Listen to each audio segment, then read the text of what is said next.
Hello Tenno, welcome to another video. I'm BagHead and today I'm going to talk about the other game mode that came with Old Peace, which is the Perita Rebellion. Perita Rebellion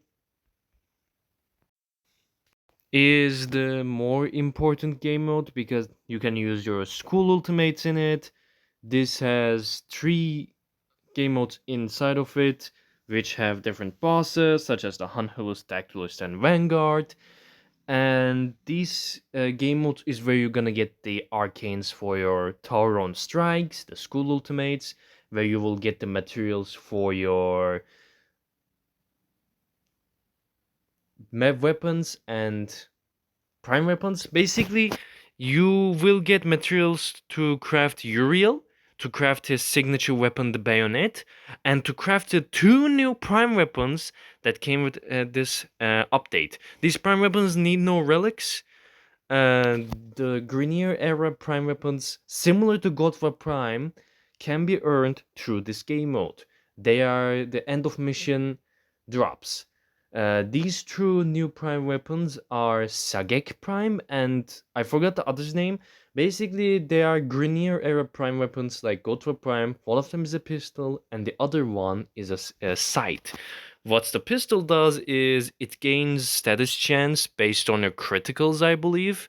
So it's like go to a prime but in reverse. And because of that, it has like a 1% status chance. And the other weapon sight is I completely forgot about the sight to be honest. Like sight has a cool gimmick as well. But I'm gonna get to it when I go to the vendors again.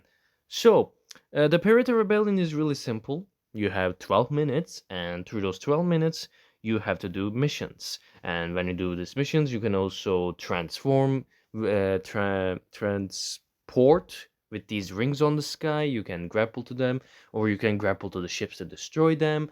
The missions themselves are really simple. They're like the other missions that already exist in the game. Like they use Komei's defense game modes features for a mission here, like the turret reinforcements. Like you grab a turret ammo from a circle you have to defend because it gives you the ammunition every 10 seconds.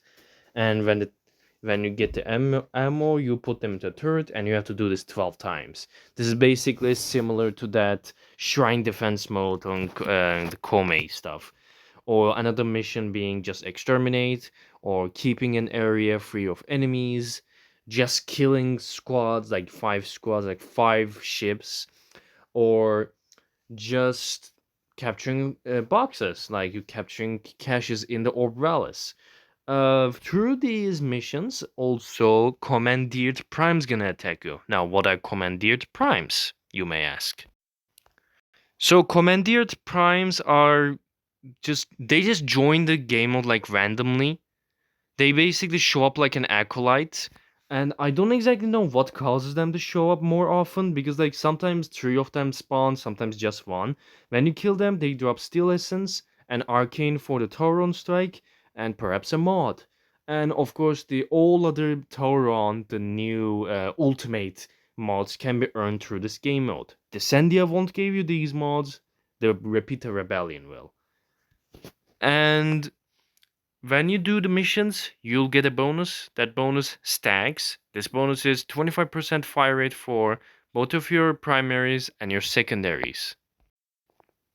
Another thing I noticed is in the map of this mission, there are like pink gems you collect, and if you collect 3 of them, something happens. But I didn't truly figure out what that gives you because sometimes it gives you initiative, and sometimes it gives you like a different buff. So like on there usually easy to find, they make a hissing noise, and they're gigantic pink crystals that just hidden around the either the first mission area or like a random mission area.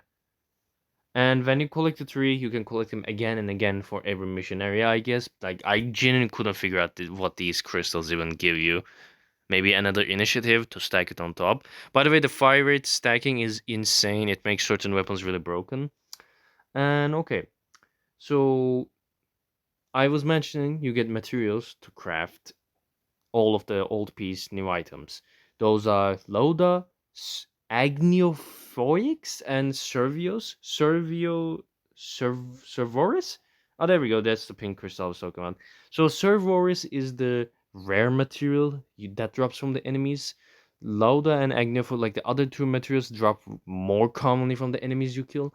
But to be honest, even though I'm saying that Cerberus is like rare, it's you will probably get like at least 50 or 70 of them average. The other two materials you will get hundreds of them.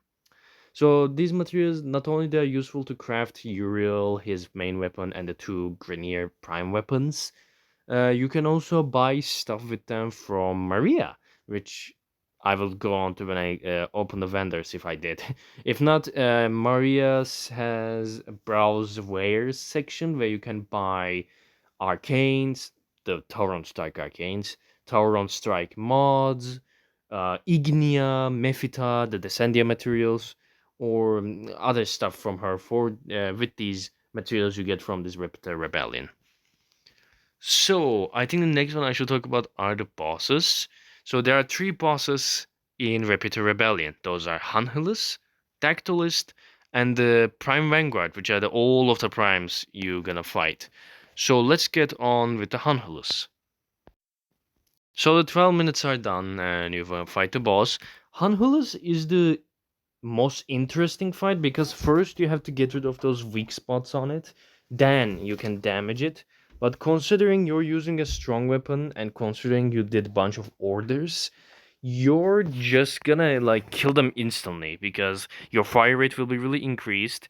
You can do your Tauron Strike, the ultimate, I have the Madurai, for the funnies, and the Hanhus will just die. And when it first dies, it will go on to the second stage. In the second stage, mine is bugged for some reason. I got the turret, but you in natural ways of order, in the second stage of Hanhulus, you will be in Arcwing and you will have your arc gun. Like mine was Mausolon, but I bugged here and I got turret instead, which is quite funny. And the game mode was like pushing me down for some reason, which was even weirder. Killing the Hanhulus with the arc gun is not that hard. I don't know if arc guns gain the fire rate buff as well, but it's easy. Like I'm pretty sure it's gonna be like cakewalk in normal pad and in steel pad. This is steel pad. Like it's really easy in steel pad as well. Just grab a strong weapon, grab a strong warframe, any warframe of your choice. Oh, there we go. So the materials. The common ones are. Let me read that again. The common ones are low Davi. And of course, when you do a boss, you get those special parts. The Agnovidisk. So from Hanhulus, the important material you will get is Lyroic Bridge right here. Because this material, you will need this to buy the Tauron Strike, the ultimate itself, to unlock it for regular Warframe. In Repita Rebellion, they let you use the ultimate of your choice regardless. But if you want to use them all the time, you have to get these special materials, such as Lyric Bridge. Each boss has their own materials. Lyric Bridge is from Hanhulus. Dactylus has its own special piece. And the Prime Vanguard will have their own special part as well. And like I said, you can only earn these materials from the Repita Rebellion. You can only earn the mods, the arcanes from Repita Rebellion. Descendia, the other game mode, will only give you Descendia arcanes, like resilience, expertise, and it will only give you Mephito and Ignia. The important materials to craft Uriel, the weapons, and the weapons is through Repita Rebellion. And since it's like a 12 minute, like 13-minute game mode, it's not that long. Like you can do like bunch of those runs in an hour. You can do like 6 rounds in 1 hour. So yeah. On to the next boss. So the Dactylist is the weird bird thing you fight in the old Peace quest. It's quite easy. It gets shredded really fast, and it also has a second form, but like Dactylus is kind of boring because you just kill it really instantly. It has damage attenuation, and I hope this is not a spoiler for the new players that skip to be in Repita Rebellion, because just saying, there are some quotes in the game and the boss stuff. But yeah, the Dactyl is easy. Its second form is even easier. It just like dies instantly. And when you extract from this, you get Dactylus' material. Am I in extraction? No. And yeah, the extraction Lotus meets with you. So Dactylus' material is Ran Hypercore. This is the second material you need. And if you want to buy the Tauron Strikes, you will need 150 of these each. Considering you get 15, you will have to do all of these 3 game modes 10 times if you want to unlock one ultimate. Now, if you for your first ultimate, DE actually helps you in your inbox when you update the game. 60 is no 75 of these 3 materials were already given to you, so they like helped you halfway. So the other half is gonna be you, and you can also buy some of these materials in Marie's shop for the Lodavi and Agnew discs as well. So yeah, she also sells these special Tauron strike materials, which is nice. And as you can see, I got Sagek Prime Barrel. As I mentioned before, these new Grenier Air Prime Weapons blueprints drop from here. And I'm pretty sure they have a ABC rotation. So I don't know the percentages, but good luck with it. Now let's go to the third and the most fun boss in my opinion, the Prime Vanguard. So the Prime Vanguard is kind of funny. You basically fight all of the commandeered Prime Warframes. First, one of them shows up, then two of them shows up, then again one of them shows up, then again. You have to beat two, and after those last two, you have to fight all of them at once. Damage detonation exists if you have the right weapons, which I don't know exactly, and considering you will have a fire rate buff, they should be easy to kill.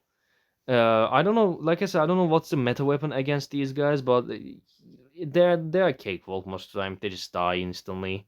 And with the recent hotfix, they might have got an attenuation and HP buff, but I don't know. I didn't check those notes yet. And this should be it. Yeah, this is the old 6 of them attacking you. And yes, Mesa can make you weaponless. Yeah, she has a disarm. She actually used that ability, which is really funny. And when you complete that, you get Ascaris Prime. Ascaris Prime is the material you will get from these guys. And as you can see, I got one of the arcanes right here. Oh, you also get circuits. To be honest, when it comes to other non-old piece specific materials you get from this game mode, you can get a lot of tellurium for some reason. I don't know if that's a bug, but I get a bunch of tellurium from this game mode. So if you're a new player, well, have fun because now you have a better place to farm tellurium than just going all through the star chat and unlocking Uranus, which is quite a grind, and the Uranus drop table, the drop chances are not that good. And that's all should be about Perita Rebellion. So to summarize, this is where you unlock most of the important materials to craft your old piece specific blueprints, the weapons and the Uriel, and you get special materials from all 3 bosses to get your Tauron strikes. You can also use the same common materials to trade items from Marie Leroux, the Wisp protoframe. And that should be all. I hope you enjoy this video. I will make more Warframe content real soon about Uriel and a special video for end of the year. And I see you guys in the next video. Like, comment, subscribe. Goodbye.